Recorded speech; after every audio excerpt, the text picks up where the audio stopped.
জীৱনৰ ৫টা গুৰুত্বপূৰ্ণ বাণী। প্ৰথম, যেতিয়া আপুনি অকলে থাকে নিজৰ মনটোক নিয়ন্ত্ৰণত ৰাখিব।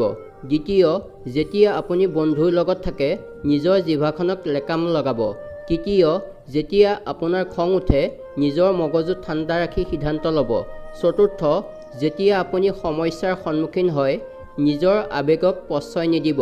পঞ্চম, যেতিয়া ভগৱানে আপোনাক দয়া কৰিবলৈ আৰম্ভ কৰে নিজৰ ইগ'টো নিয়ন্ত্ৰণত ৰাখিব।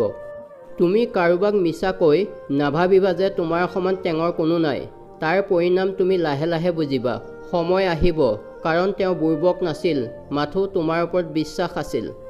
মানুহে জ্ঞানৰ পৰিচয় দিয়ে নিজৰ কথাৰে, যোগ্যতাৰ পৰিচয় দিয়ে নিজৰ কৰ্মৰে, আৰু নিজৰ পৰিচয় দিয়ে নিজৰ ব্যৱহাৰে।